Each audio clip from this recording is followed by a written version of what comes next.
Come on, Internet. Hey, everybody, we're live. Welcome to another exciting episode of Artcasters. My name is Kevin Cross. Welcome to my channel. We'll go from there. I'm an artist. I'm hosting this week.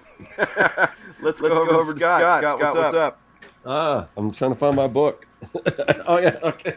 Yeah, so you can go to my website, circworks.com. That's where you'll find this book, Young and the Dead, Kids versus Zombie, Adventure Stories. I also have a YouTube channel where I am working on my new comic book, Hip Optimus Rhyme, if you want to see kind of behind the scenes and see that kind of come together, as well as get some art advice and inspiration. Check out that. I've got a new video up right now, which I thought it was a pretty good video, but it's not performing as well, which is, that's kind of the way it goes. But definitely check it out. It's a great video. Thank you. So, I got all that stuff. I also make wax pack trading cards, and I just uploaded 2 new packs of those. So I've been busy, but just check out all my stuff. Circworks.com will take you to everything. All right. Joshua Kimball. All right, guys. So if you haven't yet, what are you doing with your life? Pre-order Not Death But Love, The Strange Supernatural Story of Elizabeth Barrett Browning. It is, let me see if I can grab this without knocking over too many art tools. Okay, so it is a deeply researched and strikingly illustrated Victorian style book called Not Death But Love. It puts an eerie romantic twist on the true story of the poet who wrote the iconic sonnet 43, which famously begins, "How do I love thee? Let me count the ways." So there's seances and Victorian madness, and you can pre-order it in hardcover. This is a sample, so this is not the full book. The book will actually be about a little bit bigger, like see where my hands are. That's actually the size of the final book. So I encourage you to pre-order it. It's 230 beautifully illustrated pages. So pre-order that. Consider buying Jacob's Apartment or 2 Stories, my other 2 graphic novels. And follow me on Instagram if you want to see this story, this noir story about a duck seeking vengeance for his brother's death, choking on bread, and trying to come down on Big Bread, the organization. So, yeah, that's my wares. And I also know that is beautifully illustrated and also well researched. So just my 2 cents. This one is historical fiction as well. That's right. All right. So we've got a guest today, Paul Pate. Give it up, ladies and gentlemen. So Paul, why don't you tell everybody what they need to know about you and let us know what you're up to.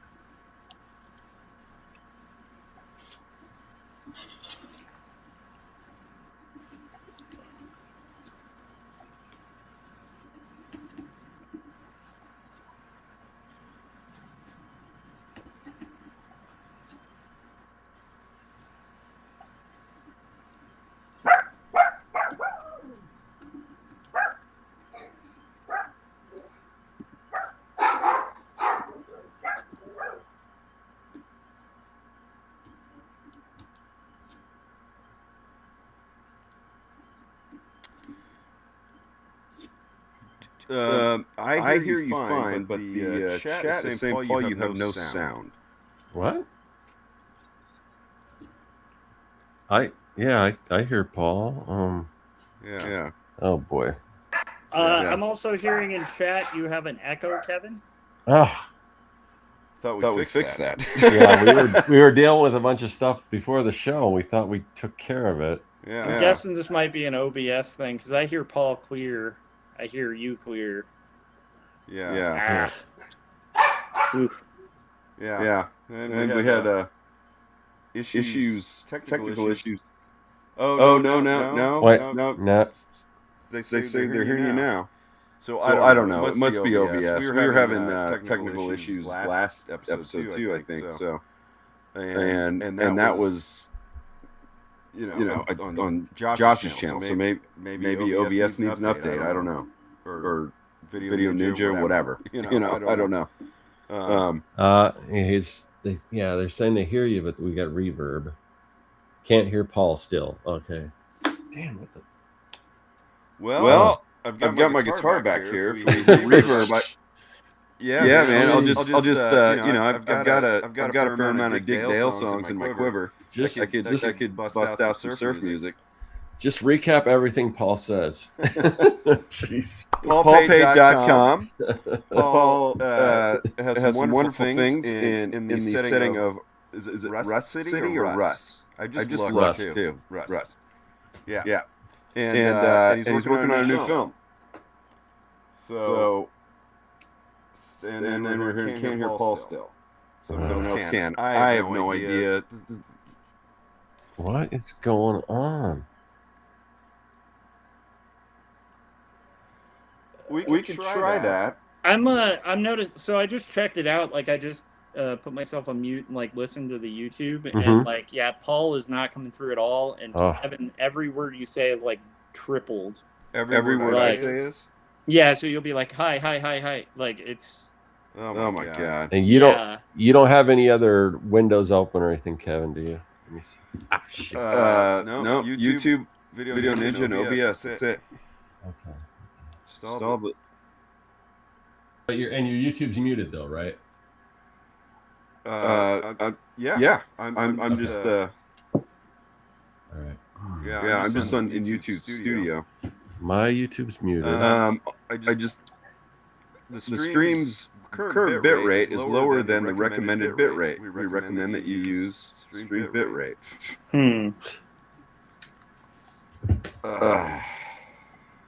It's a wild one. It's a wild one, guys. It's the Wild West. Yeah. Huh. I don't know. Let me check the microphones. Because we can, I don't know. We gotta roll with it, but I just want to make sure it's listenable for folks. Let's see. Yeah. Can you guys still hear me? Okay. Yeah, guys, can you understand Kevin amid the echoes? Like what's, and then we're gonna try to get Paul in.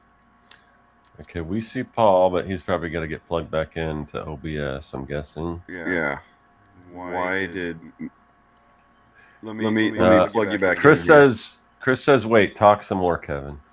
All right. I'm plugging Paul in here again. Hold on. Can you? Guess we can understand through the echo. How about now? Am I still echoing if I hit that button? Oh yeah, is he echoing without Paul? Because maybe it's Paul. Maybe we're hearing the echo through Paul's. I don't know. Well, it just said there's still an echo. Oh, there it is. No more echo. No echo now. Okay. Cool. Perfect. All right. Okay. Well, I got to plug Paul back in. Then we'll see if that was the case. Thanks, guys. Adventures in audio experiments. Yeah, I can't believe all these. Show okay, Paul should be back. I'm seeing Paul now. I can hear you fine. How about everybody in the chat? Can you hear Paul? Chat, okay. Let us know if you can hear Paul. Keep talking, Paul. Let's talk about Rust City. What's going on in Rust City? Yeah, you gotta stamp that out.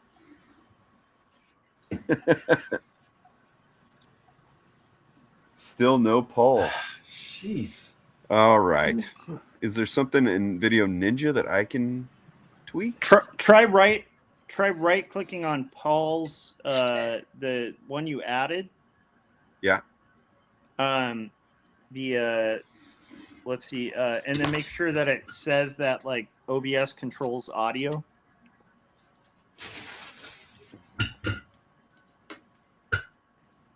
Okay. And there he is again. How about now? All right. We're talking about Rust City a little bit. There's a lot of crime there. There's lots of crime in Rust City, definitely. There's also drugs and what else? Poverty. Yeah. junkyards and bars and He says yeah. Chris says yay. So yes. Okay. All right. We got it. We're on. Right. Paul, everything you're saying, you won't have to All repeat. right. PaulPate.com. So, guys, I just wanted to let me repeat start again. that there's crime in Rust City to really make a point that Rust City is very full of crime. Yeah. That's- Do you thanks for being patient, everybody. So Paul, do you want to kind of give your spiel, what you're up to again? Yeah, sure. My name's Okay. Paul Pate. I'm an artist. You can find my art at paulpate.com. There you probably link to my Instagram, which is, where I post most of my latest artwork. And then there's also links on my website to my graphic novels. There's 3 graphic novels. They're the Detective Perez series, which is sort of set in Rust City. And it's like it's a hard-boiled detective kind of noir comics, and then this year I'm working on a film set in Rust City, a short animated film. It's not a Detective Perez story, but it's a detective story, and it's called The Man is Dangerous. So I'm here to talk about my film and Dangerous Men. Yes, and so Cool. yeah. Anyway, that's kind of what I've been up to, and film's in progress, and you can see it sort of. As I animate and complete the scenes, I'll post them and share them on Instagram, and you can watch them there. And then when I get them all done, I'll string it all together and make a short film out of it. Cool. And, should be a good short detective story, probably about the length of an episode of TV. Like Wow. a sitcom episode, so maybe 22 minutes, something like that. Sweet. So, yeah. So once again, everybody go to paulpate.com. You can get a link to his Instagram there and check his stuff out. So where are you right now in the process? It's A Man is Dangerous, or Pardon? The title one more time? A Man is The Dangerous. Man is Dangerous. A Man is Dangerous. A Rust City story. Yeah, Rust City mystery. Okay, cool. Yeah. So where are you at right now in the process? I just finished scene 3 of 12. So I wrote the whole screenplay. What I do is I write out the whole screenplay, and then I'll get all the audio for it. I get people to do the voices and things like that, which is always real fun to see people's different takes on, your like what I have in mind is one thing, and how I would do it is one thing, but when you give it to somebody else and they do it, I got to give it up to Josh here. I had him do a voice for one of my characters, and I heard something in my head, and then I don't remember exactly how much direction I gave, because I kind of want people to, kind of do what they're going to do, And Josh sent me back a voice that was like 10 times better than was in my head. It was fantastic. So that always happens to me too. Like they're always way better than what I imagine. So that's awesome. Great voice. I guess I can get into this now. Well, tell you where I'm at on it. That's what I do. And the whole story is broken. The screenplay is broken down into 12 scenes, and so I've completed. I actually started on scene 6 because I had the voices for that, which I used my voice in that one scene, so that I could start right away while I was waiting on the other voices. Mm-hmm. When I finally got the other voices in, then I started back on scene 1. So I have scene 6 done, 1, 2, and 3. Now I'm on scene. Actually, I got 4 done. So 1, 2, 3, 4. Now I'm starting animating scene 5. So you work everything in chronological order with your scenes? Yeah. Just start from the beginning. Yep. Except for the fact that I did scene 6, out of order, but that was just because I could. So I just start from the beginning and work to the end. So out of curiosity, because I've seen some of these scenes and they're very slickly animated, like you're doing like some full like in between work too, which is really cool to see. But like when you're doing this, like, do you board it out like after you've scripted it, or do you come up with a shot list? How do you know like which scenes to like break down and shot by shot breakdown, or are you just like gunning it and going straight to animation? Sort of gun it and go straight to animation. First of all, I do the scenes in settings. So, like, for example, you may have seen a scene in a gas station, right? So I do if it's in the gas station scene, I just have that's one scene. So some of my scenes are real short, some of them are longer, because I have the next one's pretty long and it's set in a bar. So that's a scene. You know what I mean? Base the scene on the setting. Then I don't really storyboard it out. What I do is I just go in and I draw the setting. So for example, I'll draw the gas station. I draw the gas station exterior. I draw the gas station interior. A couple different shots of the interior. And then there's what happened. Josh left us. I'm not here. I still see you. Okay.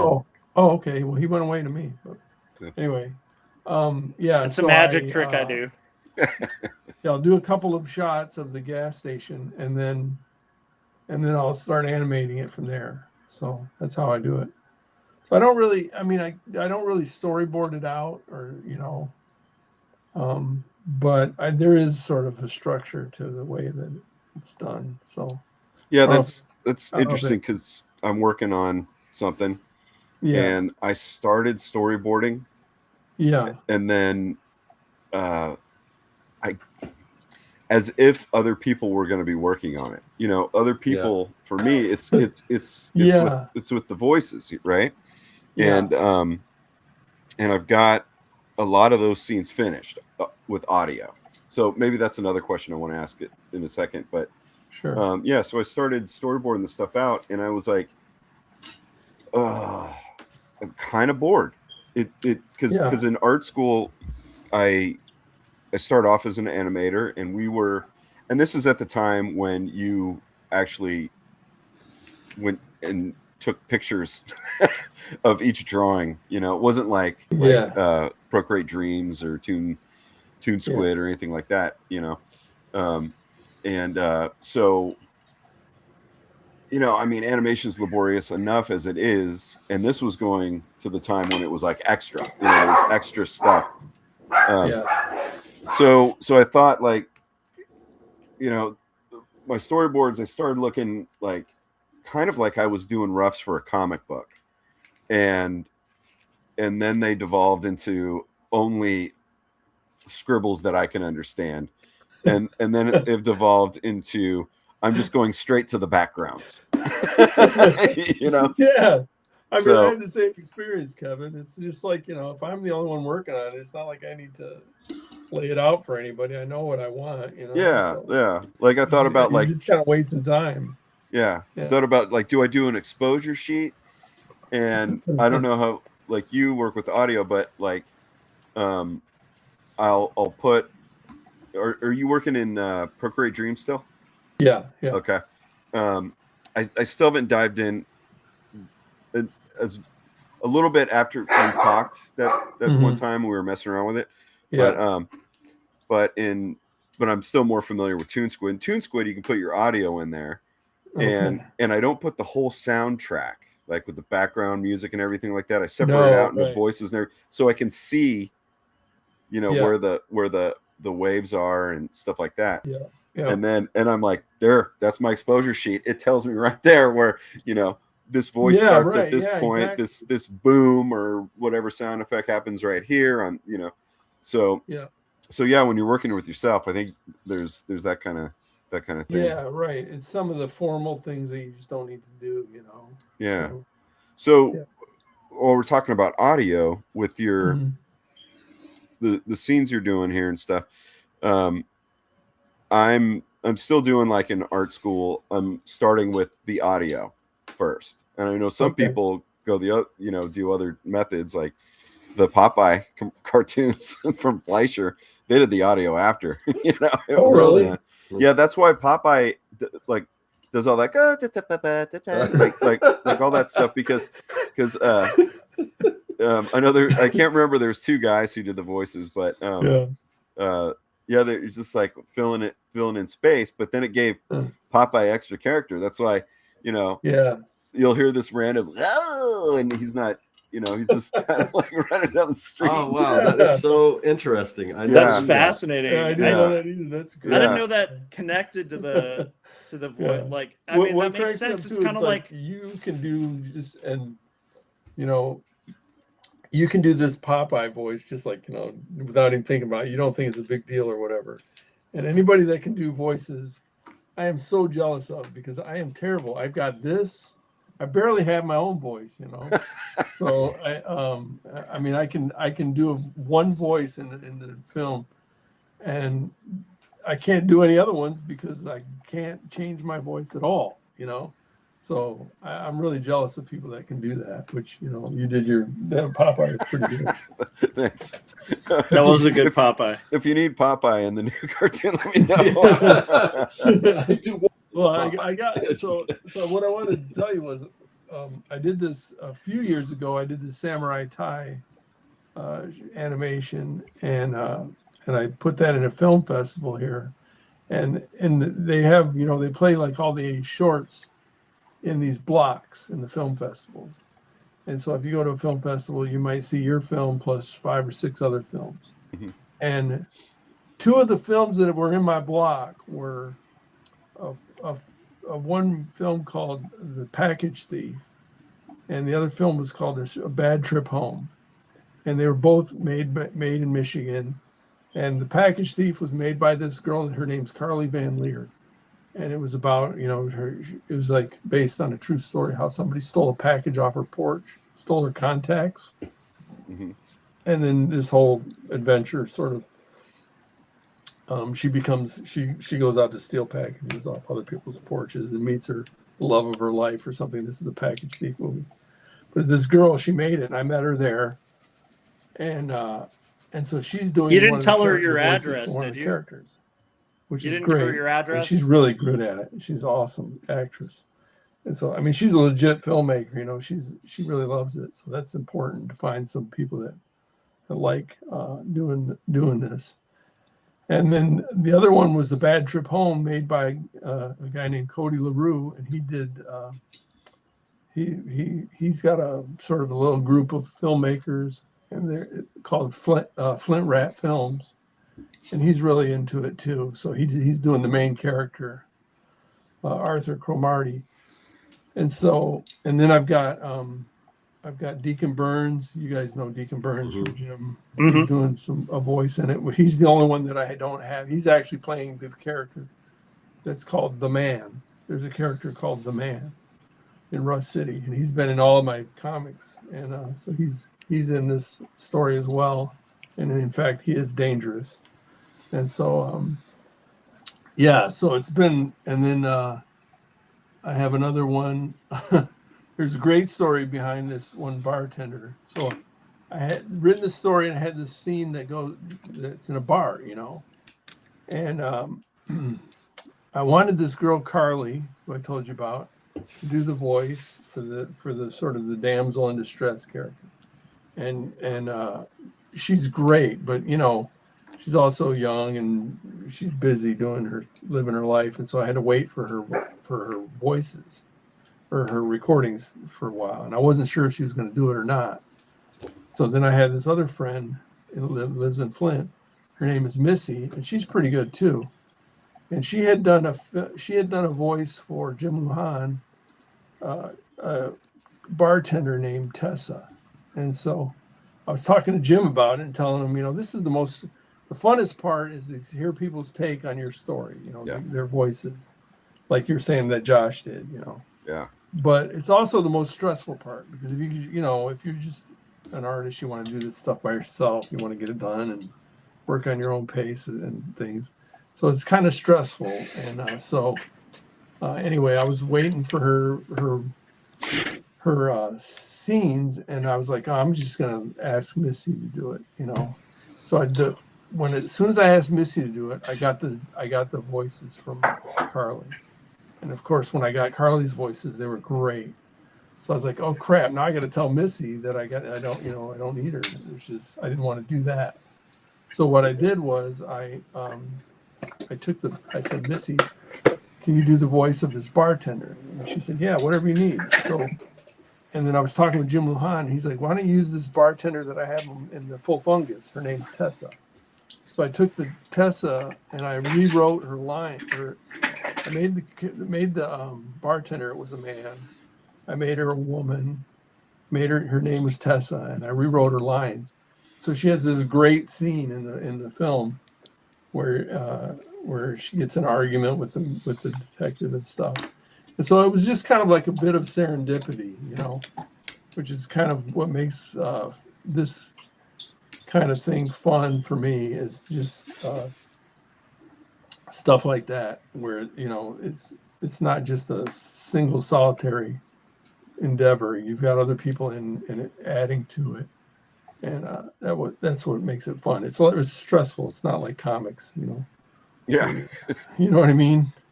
Yeah. But anyway, so I wrote this scene, and in the end, she gets killed. The character that I used from Jim's Full Fungus. So I told Jim killed about off one of Jim's characters. Yeah, I told Jim. Jim, sorry, hey, that character's dead. You can't use it anymore. Yeah, so he was mad about it, and I said, so he told me he was going to use my characters and put them in his film and make them pedophiles. But anyway, so I told him, well, she may not have died. Maybe she's in the hospital, But anyway. Yeah. Well, I mean, if bringing up comics, just retcon. Yeah. Just retcon Lazarus Pit, Right. Yeah, totally. Yeah, speaking of voices in the how all that goes is I have a character that so I'm doing something similar in that with what you're doing but nothing of mine is out yet. Although it should start coming out soon. I have 3 stories set in the same town. Okay. And I'm building it up. And I'm about to come out with this video series that has one of the characters in this town, and then that goes in and everything builds up. And while I'm doing that, I figured out how I can make it so I'll be working on the final animated film at the same time. Now it all fit in, so it helps it. But I had all these characters, and most of them are male because last couple women that I dated were like, yeah, I'll do a voice. We're not dating anymore.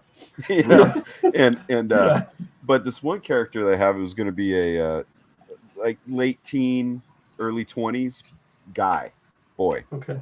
Young man, I guess. Yeah. And my daughter's been interested in voice acting, so I said, it's a female. Yeah, right. Yeah. But I also have this other female character that I need cast, but I'm not letting my daughter do it. Although I'm sure she would do fine, except for this character's a prostitute. So I'm not just that's not happening. But anyway, just how things work out. My daughter, she did like a precocious she did Chihu. Yeah, kid for our character for Scott and I's fake cereal brand for the radio, the fake radio ad and stuff like that. But that's that serpent character. Sure, it's awesome. Yeah, she did the voice for the fake radio ad for that. But yeah. Anyway, so I don't want to. Yeah, I didn't mean to hijack. I was just thinking I changed the character too, so that Yeah, that's great. Yeah. That's the part of the fun. I the first film that I worked on, The Train Job, a long time ago. I had my son read the main character, but do the lines for it. He was like 12, but he played like a young kind of 20-something cowboy in the film. Uh-huh. What I had him do, I just lowered his voice a little bit, so he sounded like an adult. And then he really wasn't very good at like acting or anything. So what I had him do was read his lines like he was reading it, because the whole film was narration of a letter that he was reading. You know what I mean? So it sounded like he was reading his lines because he was reading a letter. That was cool. Yeah, so it worked out great. I mean, it worked out just fantastic, I thought. The artwork could have been the animation could have been better, but as far as the story, I thought it worked great. So, well, and at the end of the day, the story kind of rules over everything anyway, you know. Yeah, right. I'm sure the animation was fine, but yeah, sometimes when I do something, I'm like, I could spend 2 more days to make this look better, and no one's going to notice, or I could just say it serves the story and move on. Yes, you know? Yeah, and that's actually what I've been doing with this one is you know, I've been not spending so much time on. I've been trying, because I don't know about you, Kevin, but I'll get just buried in like, let's make this scene really animated. You know, I'll do all the in betweens and everything, Mm-hmm. and it's, you know, I'll just spend a week on that, and when nobody's going to notice it. You know, it's not moving the story forward. So I'm trying to balance of just keep it moving, you know, like keep the pace of the artwork and keep the production moving, so that I can get done in a reasonable time. And so like I have some walk cycles that, you know, are pretty sparsely animated, but you know, your mind fills it all in, you know. So and that's something like, I think, you know, I animated in college. I did some like short stuff, like I did this thing in Flash that was kind of a nightmare to do, and you know, and then I've done a ton of samples in Toon Squid, mostly a little bit in Procreate Dreams, and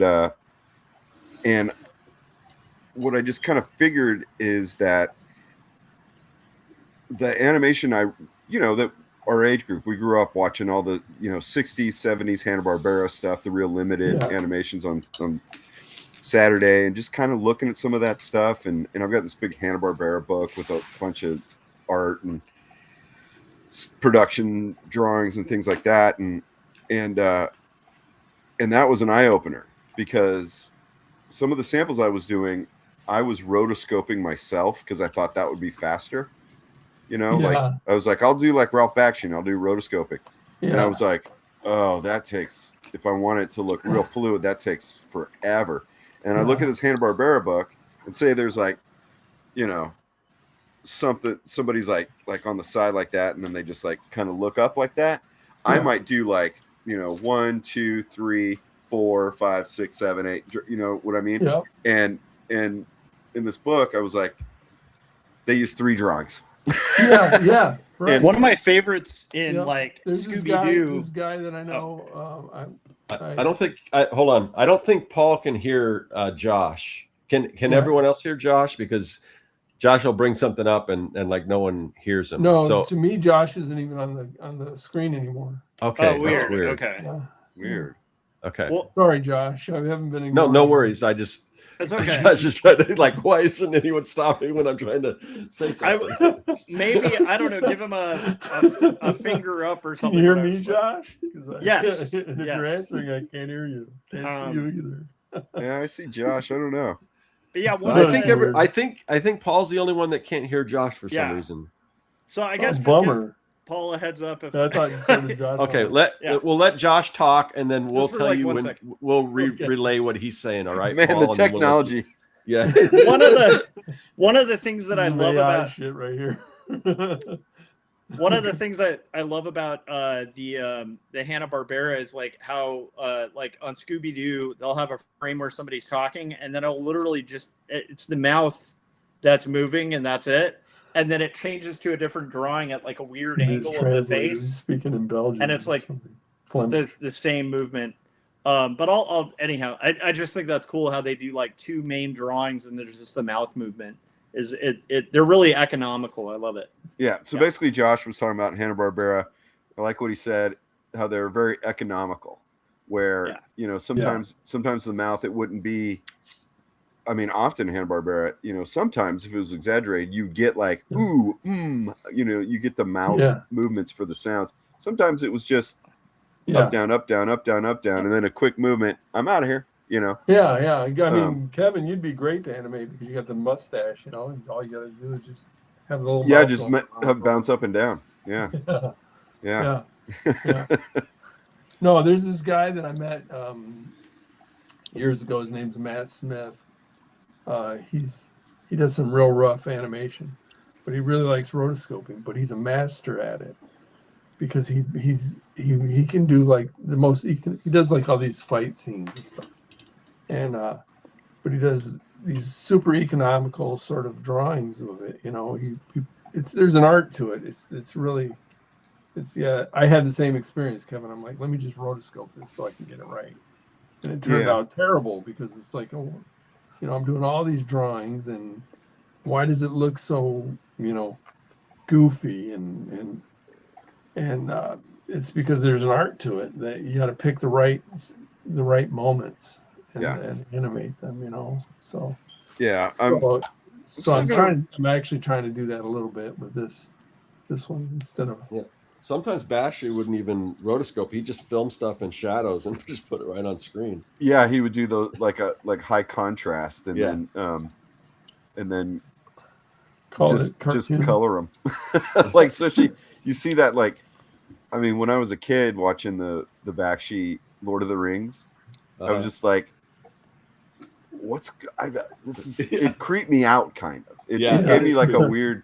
I like it better now as an adult.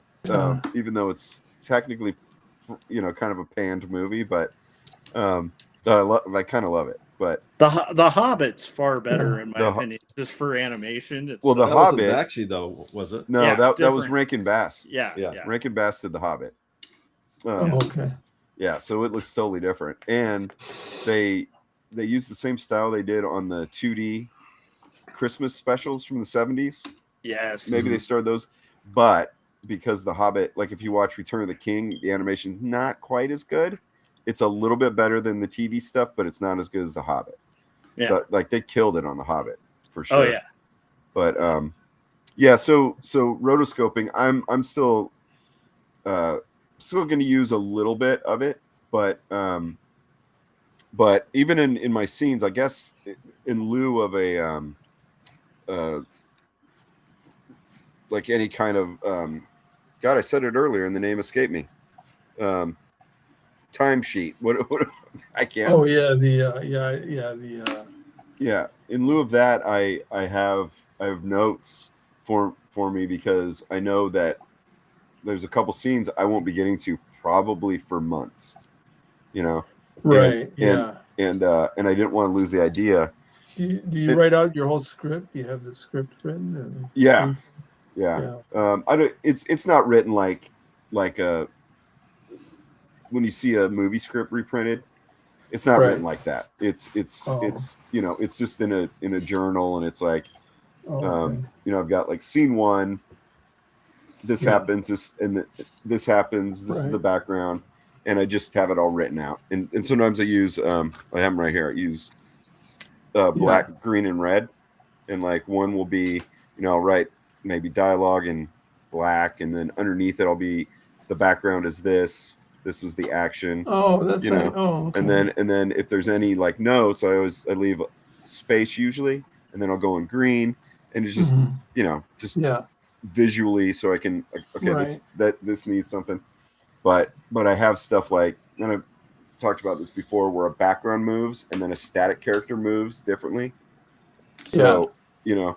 And then maybe if someone's like jumping through the air, bah, bah, bah, like shooting, you know, you just make a symbol in these animation programs, and then as it's moving, I'll just have one drawing, bah, bah, bah, you know, something like that, you know. So makes it a lot easier doing 3 drawings to get, you know, a few seconds, because you can spend days on just seconds.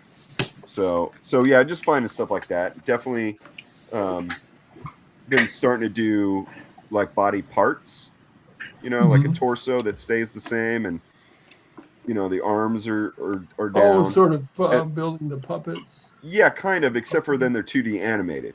So I don't have Yeah. to redraw every single thing, and then you just color it, Right.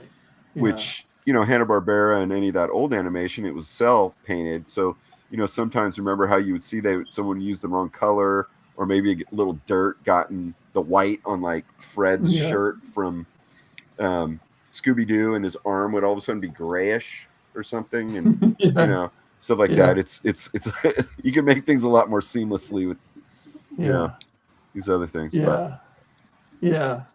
But trying to find the shortcuts to make it look like they're not is the trick. I mean, for me the key is to keep it fun, to make enough progress on it where you're not just mired in the drudgery of it, which is bad enough as it is, but you got to keep it a certain pace. For me, I found that, like, if I can't do this in a year, it's not worth it to me, And so I feel like I can pretty leisurely work on it and get it done within a year, probably sooner. And so that's what I found with my books too. If I can work on them and get them done in a year, I'll do it. If not, I need to find a different method or a different project or something, Yeah, that was kind of why I'm taking the road, or traveling the road I am with my stuff, it's because I was finding, like, I want to put the stuff on YouTube so that people will watch it when it's finished, but I had all these other, like, I want to say this about this, the world, or blah, blah, blah, blah. And I just like stripped everything down. So now my YouTube channel is going to be solely these projects in the same town. And nudes. Just nudes. Now you're building. Stripped down. So that it will build these things. And it, we had that episode about, like, too many projects, too many ideas. I was kind of struggling. Like, I feel like I have to do these. I've got this, like, ADHD. I've got this mortality, all this kind of stuff. And then just driving around, on the delivery apps, and it just, bam, I was like, put them all in the same world, and then you can work on all of them together and be finishing pieces that people won't see until it gets to that part of the series. And I was like, sweet. So now I can just work, So I can build. So it'll take longer, because now it's like kind of 3 parts of a bigger thing, but there'll be progress in something finished.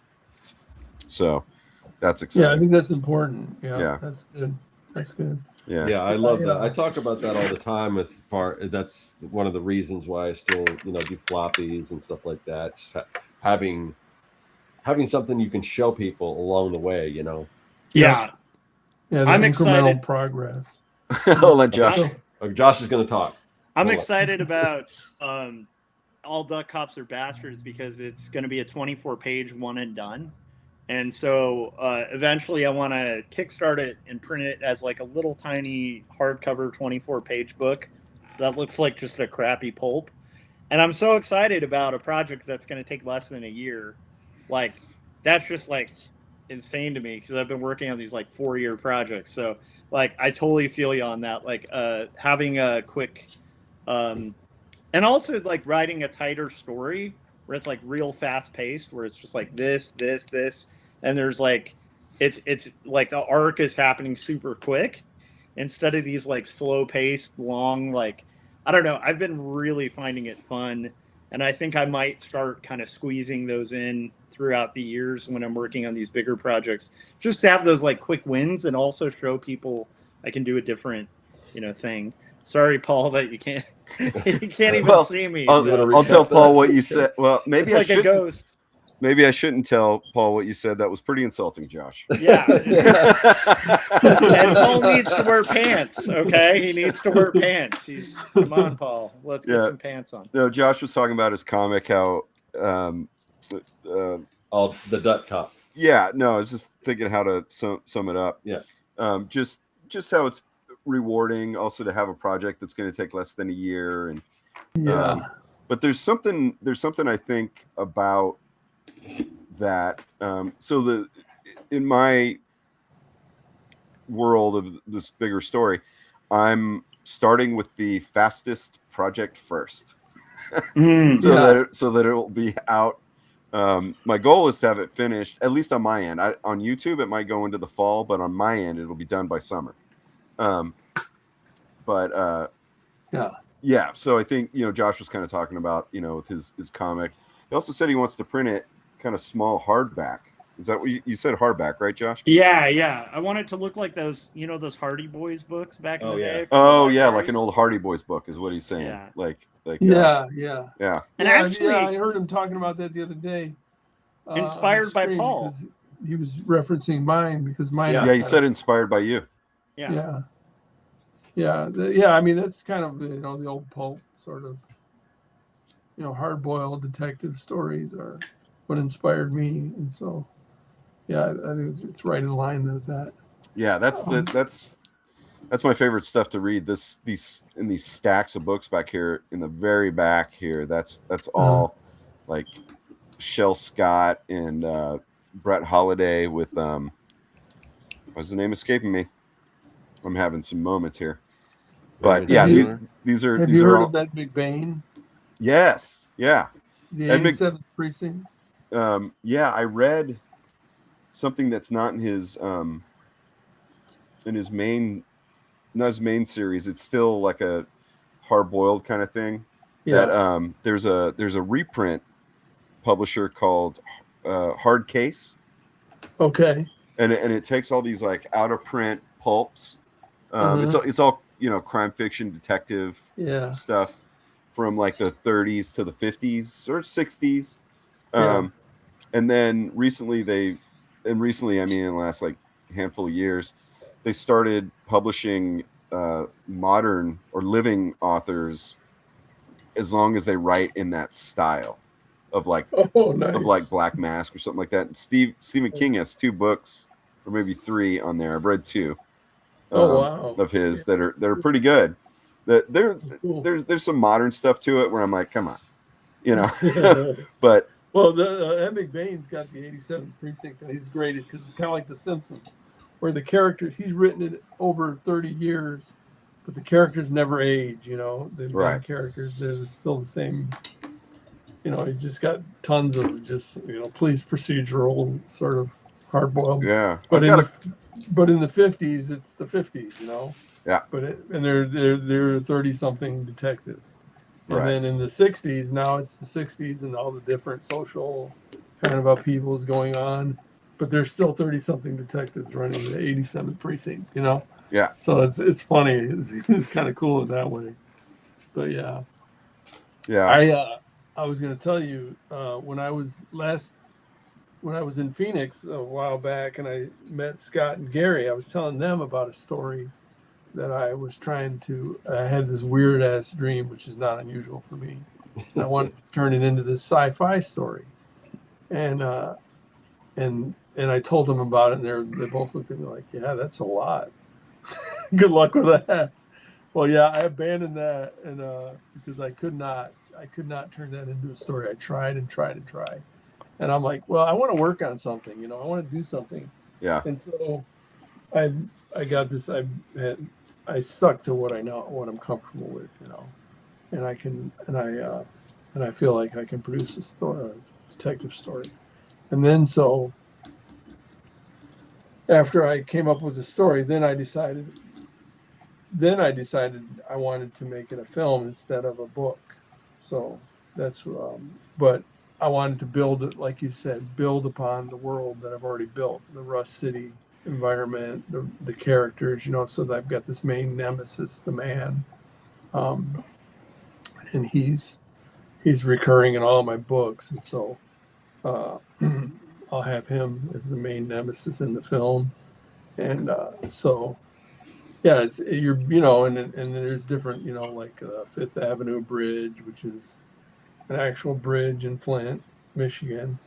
That is a kind of unique thing, and I've got different spots in the city that are fun sort of knockoffs. Like there's a place called Halo Burger, and I called it something else. Now I can't remember because it was in one of my the very first book, but just dumb stuff like that. Yeah, I'm doing that with my book too. where a lot of the names are slightly changed, but they're very reminiscent of actual places. Yeah, I do that. Yeah, that's super fun. Yeah, I do that a lot. And there's a building in a ghost town that my family used to visit quite a bit in California that shows up in my stories in three different iterations through history. Cool. Same building, and I have photographs of it from this ghost town. So I'm gonna throw in the real photographs too. Nice. that either me or my dad or mom took. Yeah, that's awesome. So yeah, that's really fun doing stuff like that. Yeah, I've got some of the names of places, some people are named after, maybe slightly changed. One of the characters I was talking about, this prostitute that I need to get a voice actor for, she's actually based on perfect for this. She's You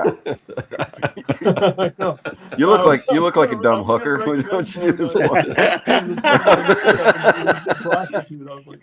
Yeah, but she's actually named just what this historical figure is named.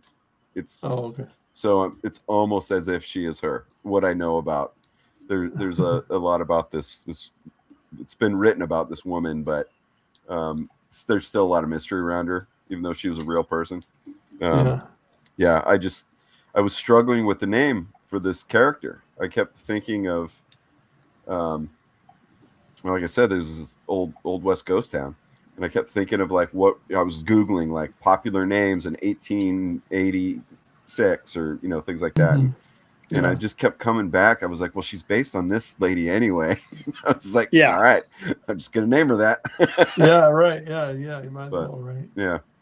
Now I just remembered I had a bar in the film. It was, I can't even tell you what it was named because when I got my friend Missy, who's an actual bartender, to do the voice of the bartender, and I changed her character's name to Tessa, which was bartender from the Full Fungus. She said, well, can you make the bar the name the Sippin' Lizard? Because that's my bar's name.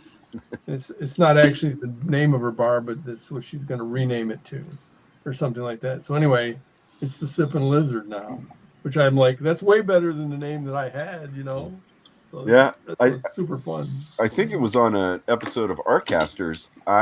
There's a I think it's just going to be in the background for now, None of my characters go into it, but it gets referenced. But I told Jim Lujan I'd call it Lujan's.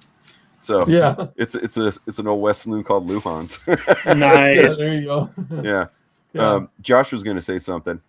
Oh, okay. Oh, I was just saying on real locations, like if you guys live or are near to Long Beach ever visiting, if you're on Long Beach Boulevard, you can go on Long Beach and 13th and see Jacob's apartment.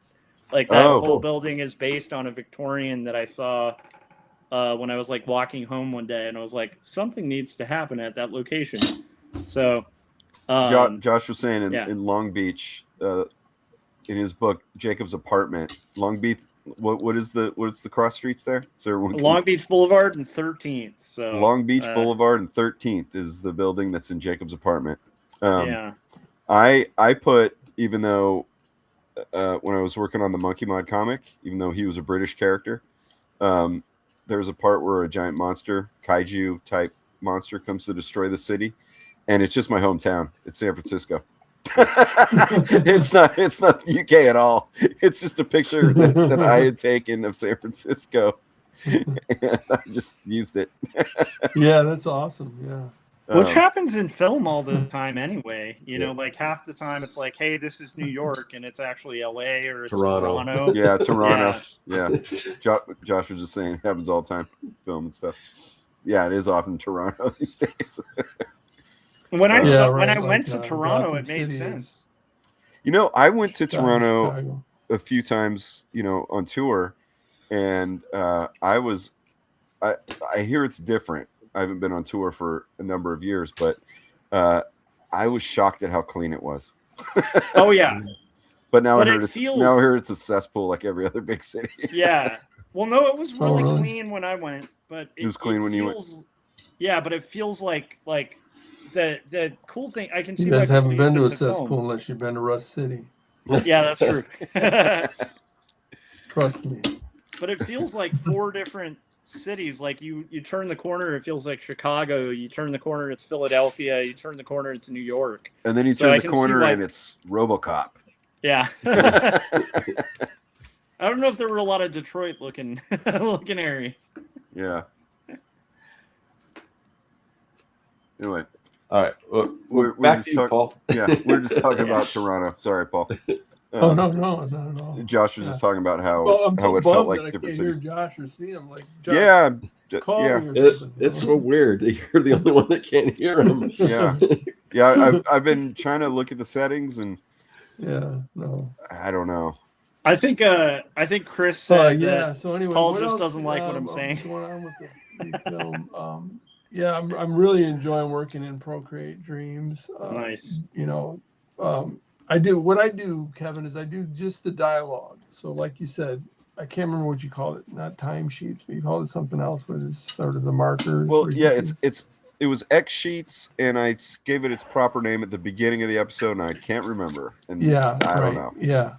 Whatever those are, but what I do is I do the dialogue in Procreate Dreams, and I build all the scene. In fact, I lay the dialogue out first. Mm-hmm. I know how to know when to animate and stuff, and do all the animation, and then I export that to a video, and then I put that into iMovie, and then I'll put my background sounds and sound effects and different things. Oh, okay. Yeah. Or music too. I got my friend Al, who's I've worked with on all my films. He's doing the music, and the music in this one is really good. And if you I don't know if you've seen him yet, Kevin, but it's really he's doing a great job on the music. So it's really like classic noir. I've seen some, but I don't think I'm caught up. So after we're done tonight, that might be my viewing before bed tonight. Yeah. So what I do, and because I do my own music, yeah, right, and so which I'm jealous of, by the way. Anyone can play it, something, but I mean, so I do the music. Jim Luan tried to teach me how to strum a guitar one time. It was bad. Well, I mean, I started playing when I was 13. I'm in my 50s now, so and toured in bands, and you just playing every night on tour, you get a lot better and stuff. And had I not been a punk rocker, I probably would be more, more of a virtuoso. I used to always say that if I practice, it won't be punk, so I'm not going to practice. And and now I'm older, and I still love it, but there's a punk approach to it still that I do. Like, even though the film that's going to be at the end of all this work I'm doing is mostly Ennio Morricone inspired spaghetti western type stuff. Yeah. And I find that when I don't know how to play something, but I know maybe because I'm playing instruments I never played before on it. Mostly a MIDI keyboard, and I'm not a piano player, although I'm starting to learn how to play it. But I'm figuring out, okay, these notes go this way. This is what I want the notes to do, but I want this feeling, so I need to find strings that don't sound digital, that sound real, and a flute here, and a bongo. Well, actually, I played bongos for real, which I'm not a drummer, so it took forever. But you just figure it out. It's just what sounds good, but anyway, so I do the soundtrack first, and after the script, and I in my head I have a feeling of kind of like what I maybe want like the palette to look like, because I like to change the palette for each scene, and have the music fit the feel, and I want to edit it kind of like a music video as well as fit in the dialogue, but not have the viewer go, this is a music video. You know what I mean? So things will be edited to like certain beats and stuff, which means I have too much music per scene, which is fine because I can edit that. That's what I have too. I got way too much music. Yeah, and it's good because then you get a soundtrack album at the end. But then so I do that, then get the dialogue, the voices, and then start putting in sound effects, and then kind of swapping, like just moving this here on the audio timeline, and then I'm working on that scene. I was like, Josh is in 2 scenes. One scene, nobody in this cartoon have a lot of lines, but I'm working on the first scene right now, which is Josh's most important scene, because I think later on he just goes, "Yes, sir," or something like that in another scene. But I'm working on that scene right now, and so I export the dialogue, and I make sure that the file. I'm just doing audio in GarageBand too. So visually, what I'm looking at is I edit it all, keep everything in its track, and then I edit tracks out. So like one track will be Josh, another friend of mine, John, did the other voice, and then I did a voice that's in it, which was very easy because all I had to do was go, stuff like that. But so it'll be Josh or whoever starts talking first. Yeah, so we'll say Josh, John, me, and then I'll have sound effects. And so all of my tracks in GarageBand are the same length. So when I put them into like TuneSquid, eventually I do want to use Dreams, because I liked a lot of the stuff. It was a little easier, I thought, when we were talking with Jim about it and stuff. But anyway, so all my scene tracks are the same length. I see. Yeah. So visually I can see it, but the waves will be like there's here, and then a soundtrack in there, and then I can mute them all, and that's essentially what I do. Yeah. But I break it down into pieces and lay them all in one track, but different pieces, Right. People just talking, but yeah. But then so you put all your audio down like in different tracks, you get them all like that, and then you just animate everything above that, right? Yeah. Well, what I'm doing now, because the animation right now it's almost kind of animatic looking, and that's probably art school stuff. And I have a feeling like going down the line as I finish this is that I'll probably start knocking some steps out, that were kind of ingrained from school. But so right now, I've got the say pencil on top. Yeah. And then but before I even did that, I put all my tracks in for the scene. And then I just took the backgrounds and I put those in, and I went all the way through the whole scene, and I just switched backgrounds. So you could listen to the audio and only the backgrounds would change. And then over the top of that, pencils, for lack of a better term. Yeah. Well, that's interesting. Yeah. So, and I don't know if that's just how my organization brain works. I feel like I should do that, but I don't have the patience. I mean, that seems like I want to see some like animation. I want to see some of it coming together. Yeah. That's the thing is like, there was a moment where I was like, I came home at like 10 o'clock, expecting to get up at 6 a.m. one night, and I was just thinking, I was like, I wasn't finished putting in the backgrounds. They're all finished, drawn or whatever, and I was just like, oh, I gotta finish this because I gotta get to some characters, Yeah. So, but yeah, I mean, if that's how you that's how you kind of keep it moving. Whatever you got to do to keep it moving is how I but no, I get that, because I there was a moment when I felt like I just want to see a character. yeah, because I drew this gas station scene, like with all the little pop bottles and the stuffs on the shelves and everything, and the background is just, I was like, man, this is taking forever. This is nuts. Like, why do I do this to myself? And now I got a bar scene coming up, which is another nightmare because you got glasses and bottles and chairs and tables and everything, I'm like, why am I doing this to myself? I'm killing myself here.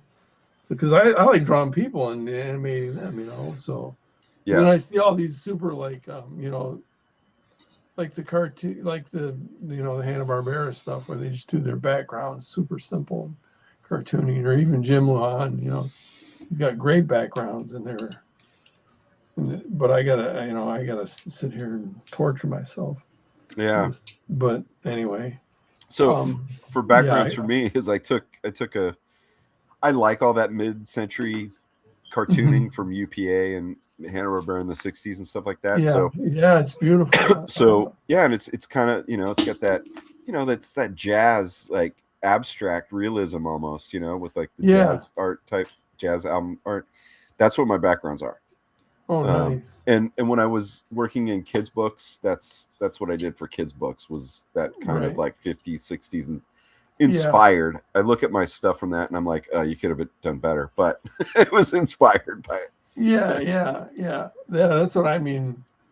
It's too late now, but that's what I should do, is because just the style that I use for mine it's way too detailed. But anyway, I only have so many scenes, and so it's not too bad. Like I said, I keep it manageable where I can actually get some, and I like to see some. So I don't do it like that because I want to see some progress. Yeah, that would frustrate the hell out of me. I think the way, but everybody else has their own method. So I think the way I work is I front load all the laborious stuff.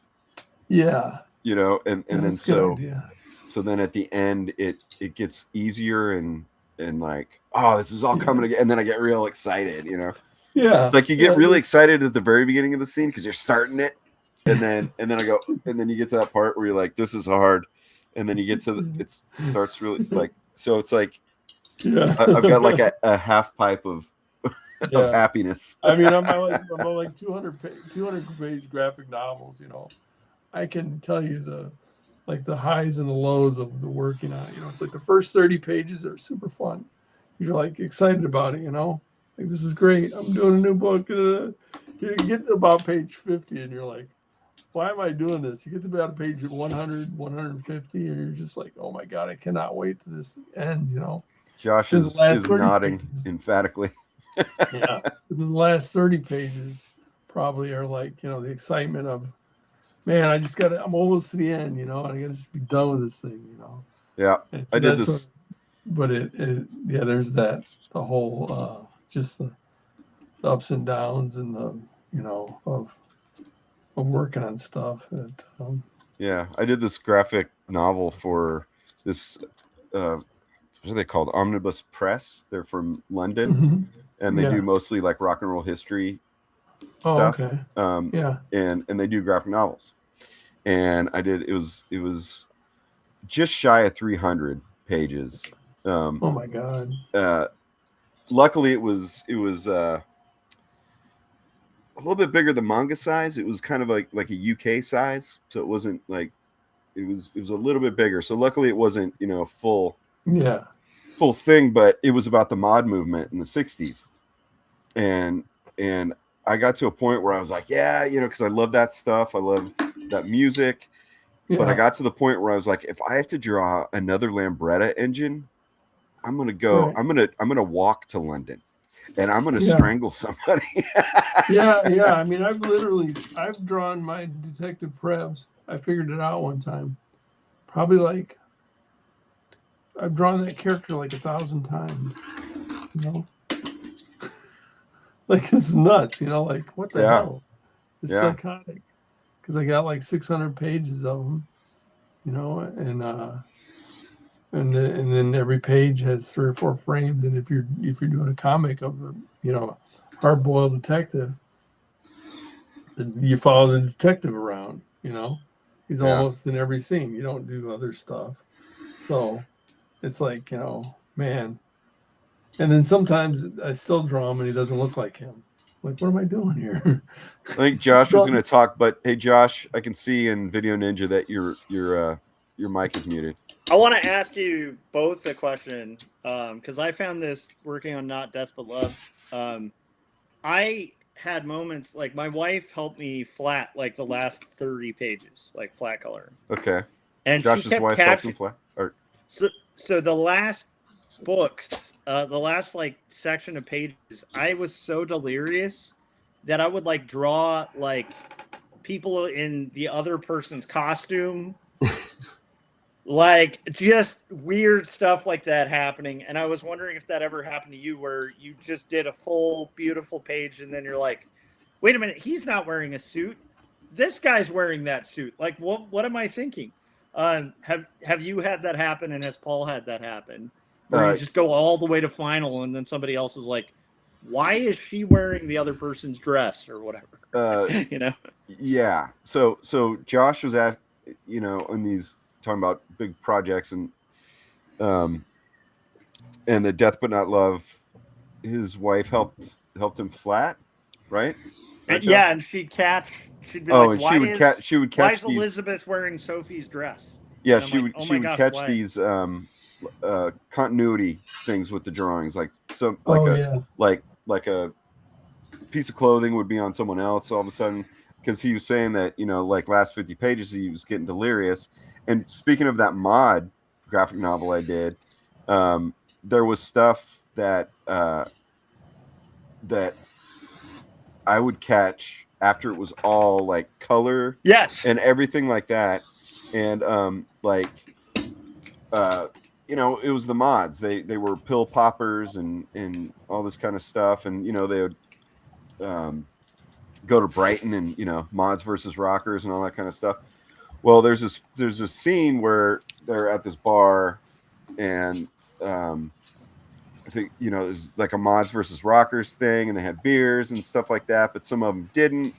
And suddenly, it was like 5 pages of beers shifting from people who didn't drink into their hand, stuff like that. And I was like, oh, and it's all color. So then I had to go back, and this is I wasn't doing the I was doing color and letters digitally.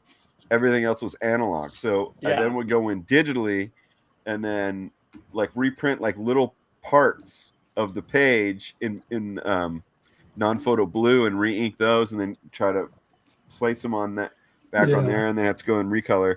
And then there's a scene where it was this huge like awful like fight murder scene and all this kind of stuff, and it was big. It was over a lot of pages, and I started cheating and coloring blood instead of drawing blood and stuff like that, and then I forgot for like 10 pages, and it was about 10 because again it wasn't like full comic size, so it took like that, and I was like, oh man. And then but that's the kind of shit that drives me nuts, man. I hate going backwards.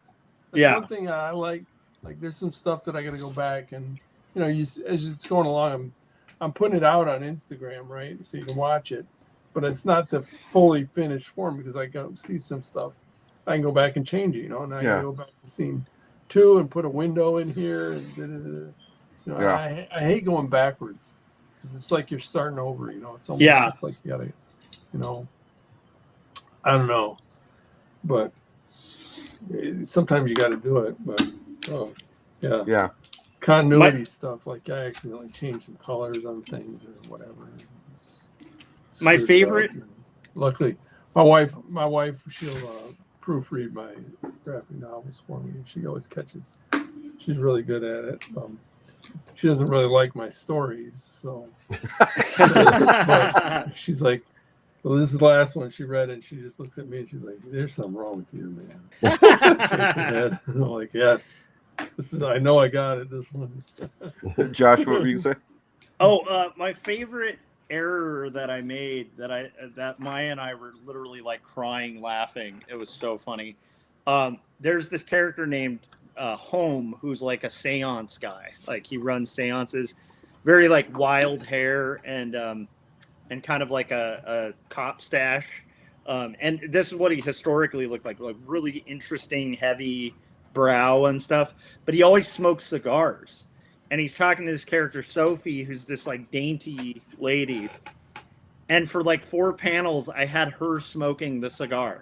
Like it just disappeared from his hand, and she's smoking it. And Maya was like, "What is happening?" And I'm like, "I haven't slept for 3 days. I don't know." Josh said that his favorite was when he was getting all delirious. Was there was a character that smokes a cigar, and he was talking to this dainty lady, and suddenly she's just smoking it. She's smoking the cigar. you know in comics, some of the storytelling happens between the panel with your imagination. Yeah. Maybe it was one of those like, "Hey, big boy," like something happened in there. Exactly. She took it. Yeah. Anyway, I won't get too direct. Some Lewinsky. Yeah, I could totally see myself doing that. Just drawing a cigar in the woman's hand. Yeah. There's something mesmerizing about watching Josh work on those panels. I really enjoy it. Yeah, I can't wait to see that come out. Speaking of Kickstarter, I'm going to have to talk to you guys about a Kickstarter because this little short project that might be my first Kickstarter. Oh, I'm so nervous, Kevin. Oh, wow. We'll both have our first Kickstarters. I don't know that I command an audience enough to care. I don't either. But I guess we'll find out. I'm going to try. It's awesome. But yeah, so Rust City, you do it black and white, right? Yeah, the graphic novels are in black and white, but the film's in color. Okay. And it's a different character, and but it's the same world and it's the same vibe, I think. And I just wanted to do some animation, so I was sort of done with Detective Perez anyway.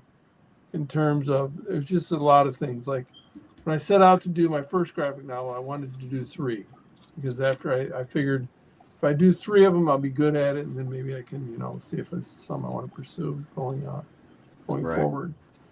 Well, that was my idea.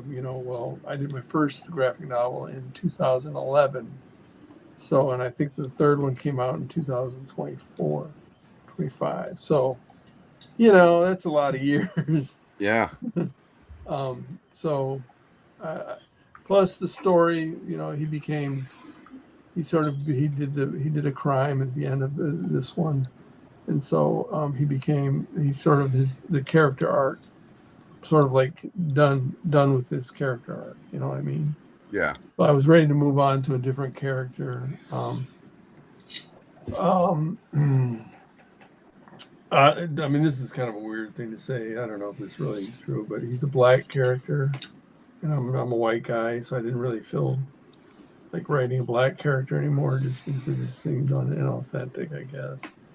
So I don't know how much that plays into it, but anyway. Just think of it as human character. Yeah, right. People are all different, Yeah. So anyway, so then I wanted to do something new, and then so I just thought, I really like working on it. I'm going to do another Arthur Cromartie story, who's the main character from this one, but it'll be a graphic novel, I think. But I just wanted to do a short animation, and just because it's been a while since I've worked on one, and they're fun, and so then like you said, building in this world, it's sort of extending out. So are there any other? Normally I don't like to come on here and talk about stuff till I'm done, but I'm putting stuff out now, so I figured, why don't I just come on and talk to you guys about it and share a little bit so that people build up an audience a little bit for it. Yeah, get a little tease. Yeah. I don't know the story except for what you've said, and it's intrigued me. So, I think the job is, I think you've done a good job without getting rid of this or giving away a story that I don't feel like I need to watch or anything, Yeah, my favorite novelist is Walter Mosley. I don't know if you've read any of his stuff, Kevin, but I don't know. It sounds familiar, but I don't. Devil in a Blue Dress. He wrote that. Okay. They made a movie out of that with Denzel Washington. Okay. And then Anyway, he's in. He's alive. He's writing still, but he's got lots of crazy books, and I love him. It's just sort of like the hanging out with bad guys, Yeah. Is what I like. Stuff like Pulp Fiction and stories like that. So sort of the old Elmore Leonard vibe, and so that's what I wanted to create, and so that's what I'm working on, and hopefully I can pull it off. I mean, I feel like my art and my animation is finally to a level where I'm comfortable with it. I don't look at it, don't get grossed out by it. So yeah. Nice. Yeah. Josh was going to ask something. Yeah, are there any recurring characters other than the villain? I'm just kind of curious because we have 3 Rust City themed graphic novels, so I'm just kind of curious, are there going to be other recurring characters too? Yeah, Josh was asking if there's going to be more other reoccurring. I can't say it. Was it recurring or reoccurring? Recurring. Recurring. Is there going to be any other recurring characters in the future with Rust City? Yeah, since you have. Anyway, sorry. Go ahead. Yeah, of course. So far the man has been in every story. His name's Harrison Manback, so he goes by the man, and he's sort of the main, sort of the kingpin of the town, and he wears some really nice shoes. Is his sort of his shtick. In fact, the shoes that he wears are like these real fancy wingtips, and I drew some, and then Jim Lujan put them in his one in the Full Fungus. So we got some crossover action going with me and Jim. So and apparently some of my characters are going to be pedophiles. This is going to be like you're going to take like a rap battle to animation. Yeah, I said, hey, have at it. Do your worst, Jim. If I can get my character in a Jim Lujan film. That's true. He's going to do like a Kendrick drop, So Jim didn't know that you're white. I'm looking at the chat here. He didn't know that you're white, first of all. And he also wants you to wear a sweater. I should have a sweater on under this. So. I have a sweater on underneath this too. It's weird. I used to play basketball. I play shirts and skins, and now I play shirts and sweaters. Shirts and sweaters. Yeah. I play rocking chairs and recliners now that I'm old. Yeah. So anyway, I want to build up some, buzz around it, I guess. And no, it's great, man. Yeah. So for everybody, don't forget, go to paulpate.com. It's on the screen under his window there, and right now updating on Instagram. Right. Yes. And you'll find the link at his site there. So, my stuff. I think I have your number because when we talked with Jim and stuff, but anytime you want to do that, I love. We gotta. Yeah, man. Start a Discord channel. That might work out even better. So. Yeah, let's talk about that. What was Jim calling us? The Dream Boys. The Dream Boys. This maybe we should do that because that'd be fun. I tried. I like talking about this stuff there for a minute. And I just couldn't do anything with it. So. I'm sorry. Say that one more time. I tried Toon Squid there for a minute. Oh yeah. See, it's probably because that's what I got before Dreams. It's probably and there was definitely a learning curve and it's all of it's a learning curve. I did. Yeah. One thing I did for my comics is I got Clip Studio Paint. And I was like, oh man, this is such a learning curve. I should just do mine in Procreate Dreams. You know what? I'm glad I learned it because now I can do everything so much faster in Clip Studio Paint because it's built for making comics, So. Right. You know what messed me up with Procreate Dreams? It's what that night we all talked, and then still when I've dabbled, is that some of the stuff that is either hidden in menus or kind of difficult because you know, these things that don't come with an instruction manual like in the old days, you know, you can go through, you have to look online and stuff like that or whatever. But is in Procreate Dreams, there's stuff that's so easy to do that's much more difficult in ToonSquid, and it's easy enough that it messes with me. Like I'm like, I didn't do it right. That was too easy. That messed up something, you know. This isn't good.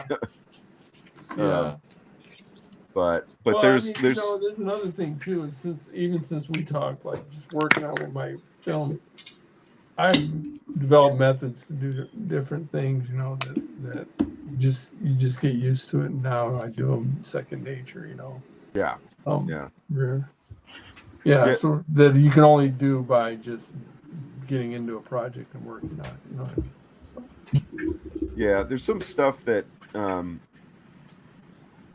like ToonSquid, but like I got to get into Dreams more. But so right now, what I'm thinking, I might do, you know, because they still export at the same pixels and you know all that stuff. Yeah, right. Yeah. I might do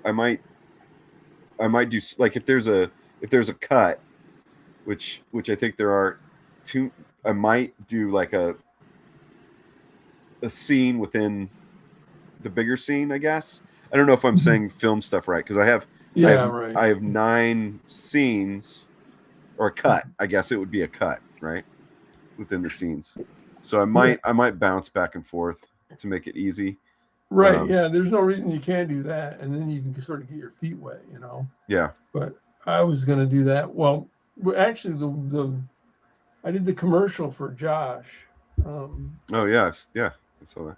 And that's when I got my, you know, and I had these ideas of how I was going to do Procreate Dreams and do the scenes laid out. And what I found out is when I got into it, I'm like, I can just do a whole damn scene, you know, and make it. I thought I'm going to have to break it up into 20 seconds, you know, 10 seconds and export to this and blah, blah, blah. And so just like when you get into it, you know, I realized, I can just do this all in one, you know, one file or whatever. Yeah, I've got it up. So, but some transitions that I'm going to try on this cartoon I'm working on right now that bleed into each other. Yeah. So I got to figure that out because I think working on an iPad, I'm not going to have enough memory to do the whole film. So I think I might do like a long tail end and then put it in iMovie. Yeah. And then edit there. That's what I do, by the way, is I export it all in scenes and then I finish them in iMovie because my iPad would crash. Yeah. Yeah. Yeah. I've got like a blood splatter drippy thing that goes into another scene. I've got like a transition. Oh yeah, that's awesome. Yeah. That goes and I'm getting ahead of myself, but I've got a transition that goes it's like a night scene that as the camera pans down, it goes into pink. And then that goes in, like starts on this pink thing and a pink thing, everybody. Yeah. Get your mind out of the gutter. Just like transitions, mostly with like color and stuff. I also want to try, which I think is where Dreams is going to come in because I was about to bang my head against the wall. I want to do like Tarantino's used it, but it's like comes from like samurai movies and spaghetti western stuff like that, where it's almost like comic paneling that'll come in and stuff. Yeah. I want to try that on a scene. If I can't pull it off, I have an alternative for it. But I think that's where Dreams might be better than. You know who does stuff like that great is that I don't know how to say his name. Genndy. Oh, Genndy Tartakovsky. Yeah, he's I love his stuff.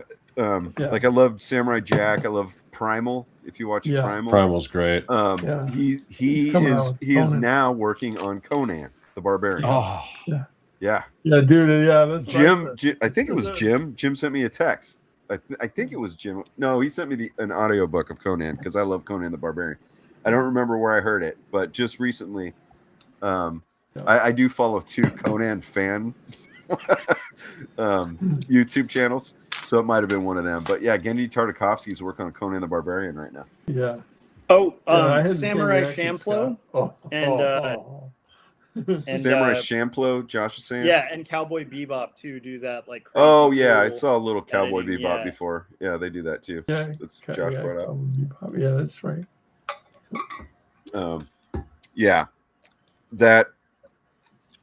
Yeah, I hope the animation for that'll be super easy. Like I want to do, like panel over someone's eyes and they kind of quiver, and then just just like great. Real like quick, kind of easy stuff. But it's great for a showdown scene too. Where you pan on like eyes and like a twitchy. Yeah, well, I mean that's what that's what it's supposed to be like an homage to, because I've got kind of a collection of I was gonna say noir movies. I have a collection of noir movies also, but of spaghetti western movies, and I don't remember if the Man with No Name, the Dollars trilogy.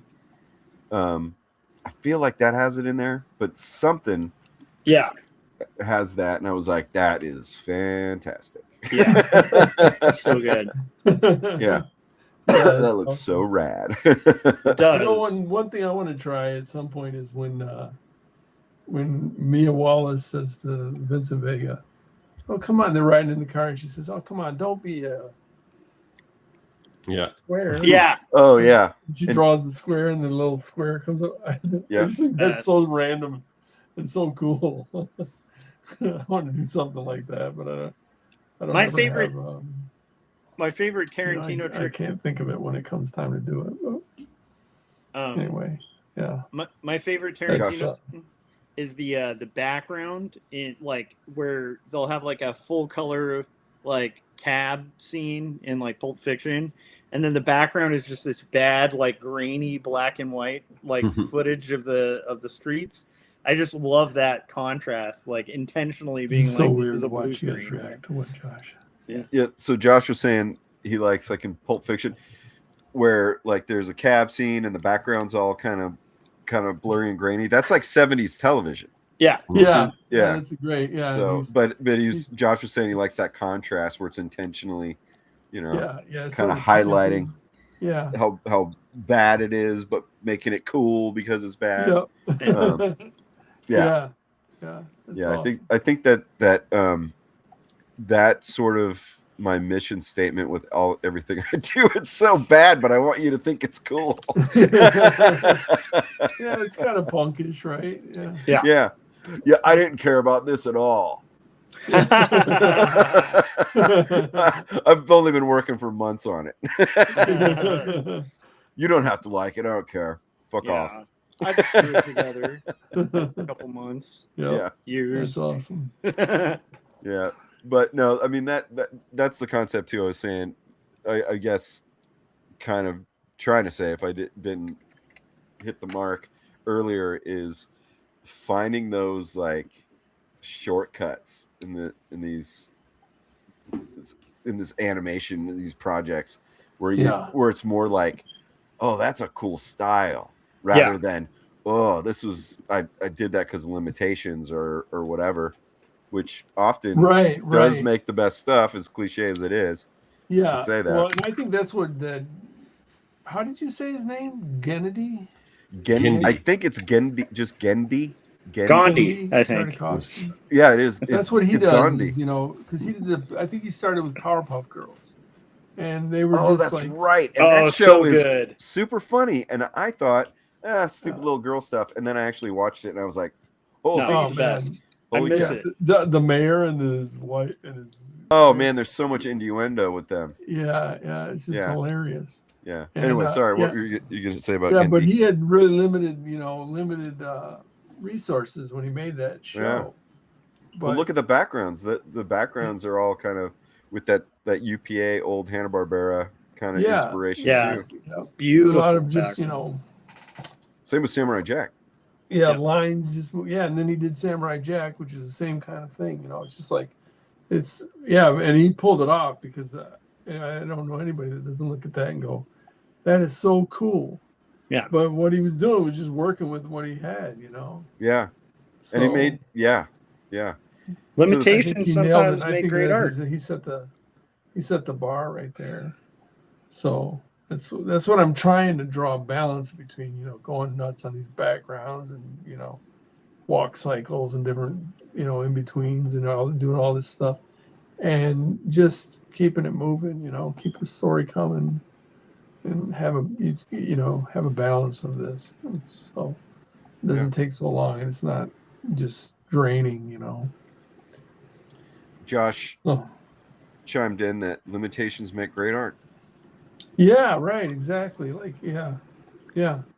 I find that with my writing is I can't write anything if I have the whole world. And so that's what I've done is I've just limited myself to this Rust City. If I put my story in Rust City, all of a sudden I have all these limitations, but then I have all this. Then it begins to write itself. It's just like put a character in here and. That's what happened with these projects that I had hanging around. Yeah. And when I decided to put them in the same town, all of a sudden it brought up a lot of limitations, and all of a sudden, but it wasn't stressful. It was like, oh, that's a story point now instead of a stress point for the limitation. I don't know. Josh probably has a really good explanation for this, but somehow the limitations, then they bring out creativity because you don't, like as an artist, you think. I don't like limitations, I like the freedom to do whatever I want. I even, as an artist, do limitations in my own life. So that I can be a good artist, I've decided that I will be poor forever. It's intentional. Yeah, it's intentional. It's all been an act, everybody. I'm doing this on purpose. I could, I could be. It's all coming together, right? Forgo those billions, just for art's sake. Yeah, I decided that happiness. It was making me do lame art. I need suffering. Right. The best example of it is like just look at any musician you love. Sorry, Josh was saying look at an example of anything you love. Any musician or artist you love, when they're given like a limitless budget and like limitless effects and stuff, usually they make just crappy stuff. And like some of my favorite bands, their worst albums are like overproduced, have like too many musicians, like because everyone was saying yes, and it's like that's a problem for art. I think those limitations, like you have to self-impose them. It's like anything. If you went to a gym and you don't have an objective, like you're like, I'm gonna work on these 3 machines or whatever, you're just gonna like do a lot of nothing. So limitations are like if you have too many Josh was just, if I could be as eloquent as Josh, that would be great. It's not an easy thing to do. Yeah, Josh was just saying, like, when you have, the world's your, I'll try to sum it up. When the world's your oyster on a project, it sucks. It kind of sucks. You throw too much stuff in. He was talking about, and blank pages. You look at, there's blank pages sometimes, and I'll add, sometimes you just get, it's that paralysis of choice, paralysis analysis, and then you start throwing stuff in. Josh was talking about in bands, and I can speak a lot to this, is how later albums will become overproduced. They often like kind of lose some soul somehow, and then people start falling off.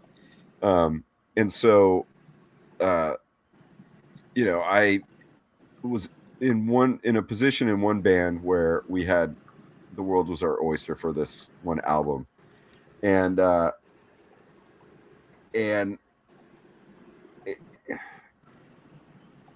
it might be my least favorite album that I've ever been a part of. And I keep all that stuff in mind now that I am intentionally poor and suffering. Like just before this stream, about an hour, I was working on some music for this shorter project in the bigger project, and I was trying to actually, to be honest, I guess it goes back to last weekend. Since last weekend, I've been trying to fit in this certain instrument, and it keeps getting buried. It sounds cool by itself. It's unnecessary, and I had to remind myself, this thing doesn't go in this project. You need to put this thing. This thing's gone.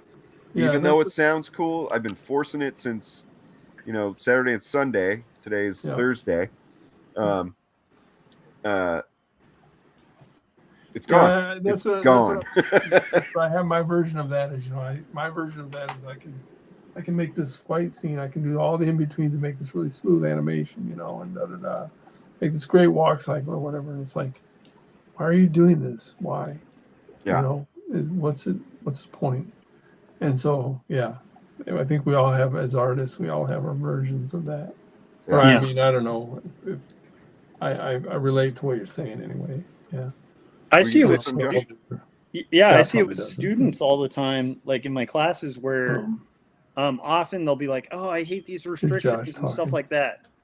But then when I give them a project where it's like blue sky, they just they aren't able to create because it's like, well, wait, but like I can use any color, and it's like you have to give them those limitations for them to excel.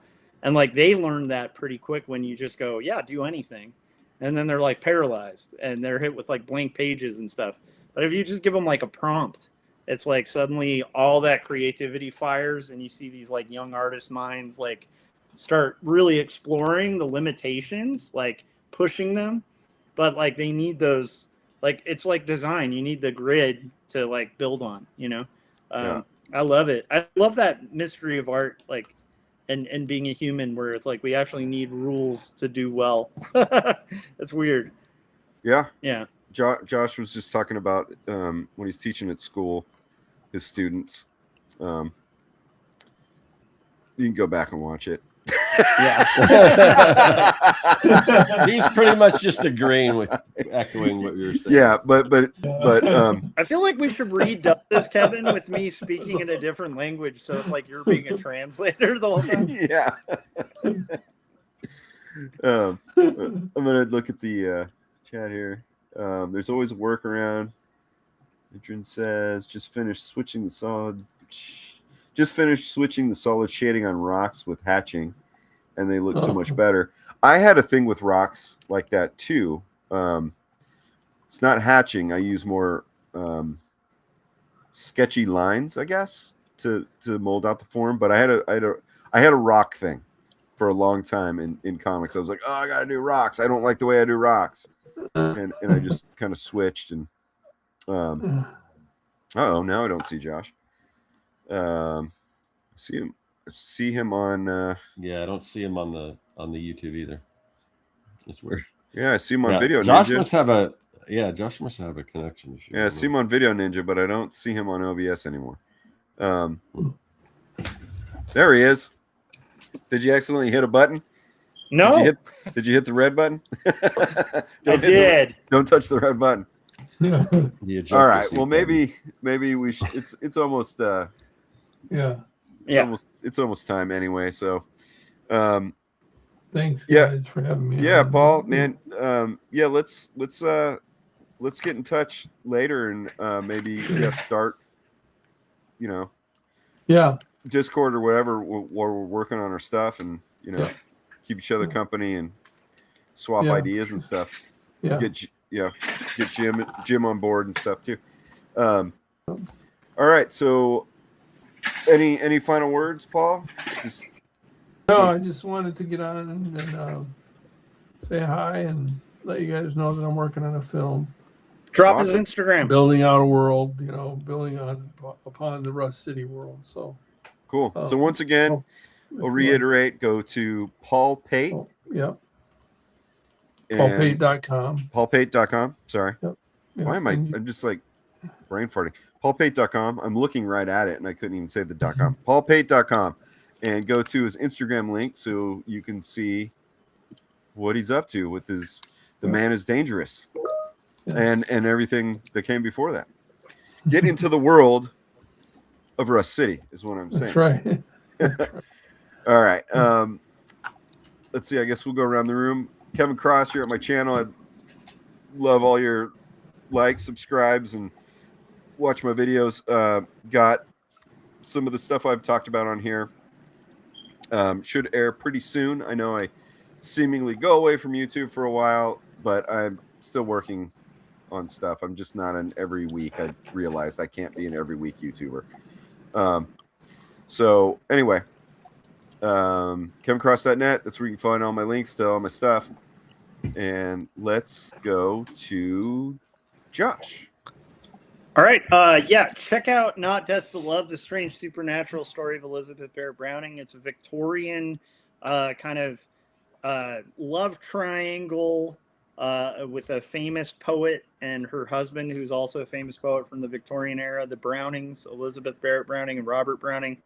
It has seances, it has intrigue, it has mystery, it has death at sea, all sorts of fun stuff. So pre-order that. No, I think Paul was a great guest. I love it.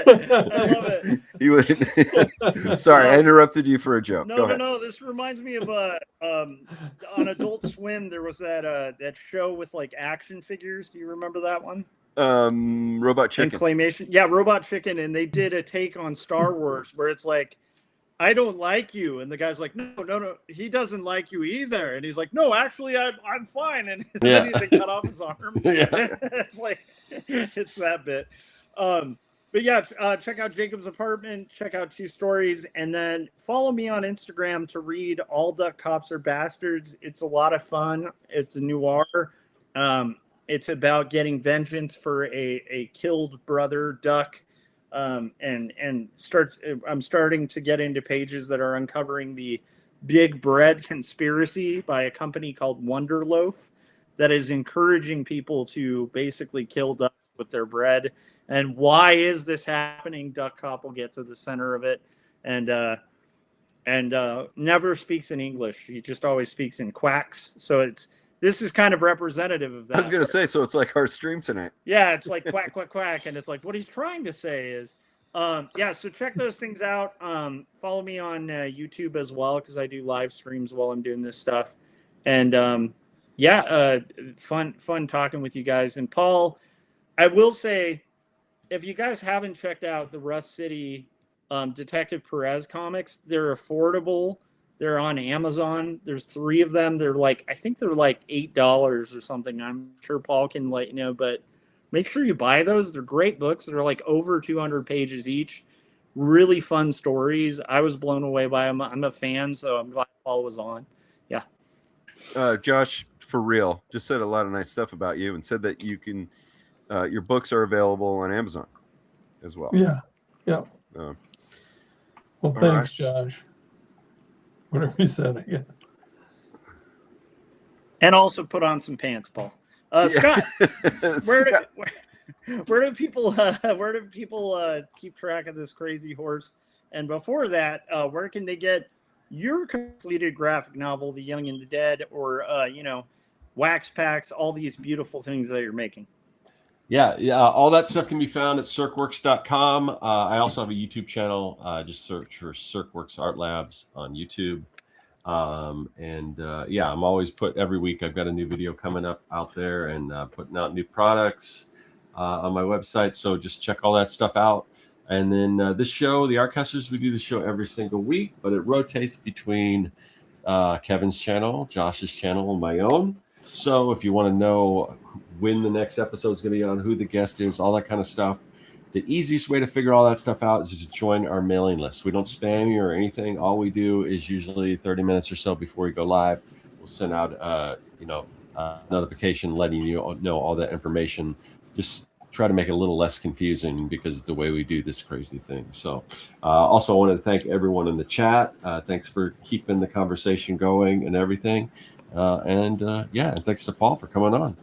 Yeah, I wanted to mention too, Scott, you're making comics 101 is what I'll do is when I finish this, I'll I'll go back and just revisit some of those videos. Oh, thanks. Yeah, just to get me primed for making comics because they're awesome, man.